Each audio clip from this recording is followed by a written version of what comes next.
Dari Sa'id bin Sulaim radhiyallahu anhu, Rasulullah shallallahu alaihi wasallam bersabda, tiada penolong yang lebih utama derajatnya di sisi Allah pada hari kiamat daripada Al-Quran. Bukan nabi, bukan malaikat dan bukan pula yang lainnya. Abdul Malik bin Habib Syarah Ihya.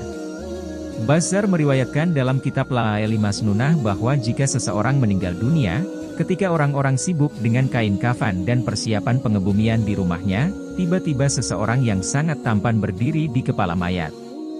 Ketika kain kafan mulai dipakaikan, dia berada di antara dada dan kain kafan. Setelah dikuburkan dan orang-orang mulai meninggalkannya, datanglah dua malaikat, yaitu malaikat Munkar dan Nakir yang berusaha memisahkan orang tampan itu dari mayat agar memudahkan tanya jawab. Tetapi si tampan itu berkata, ia adalah sahabat karibku. Dalam keadaan bagaimanapun aku tidak akan meninggalkannya. Jika kalian ditugaskan untuk bertanya kepadanya, lakukanlah pekerjaan kalian. Aku tidak akan berpisah dari orang ini sehingga ia dimasukkan ke dalam syurga. Lalu ia berpaling kepada sahabatnya dan berkata, aku adalah Al-Quran yang terkadang kamu baca dengan suara keras dan terkadang dengan suara perlahan. Jangan khawatir setelah menghadapi pertanyaan Munkar dan Nakir ini, engkau tidak akan mengalami kesulitan. Setelah para malaikat itu selesai memberi pertanyaan, ia menghamparkan tempat tidur dan permadani sutera yang penuh dengan kasturi dari Malail A'la.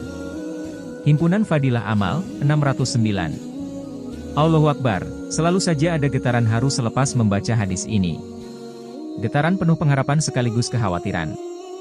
Getaran harap karena tentu saja mengharapkan Al-Quran yang kita baca dapat menjadi pembela kita di hari yang tidak ada pembela. Sekaligus getaran takut, kalau-kalau Al-Quran akan menuntut kita.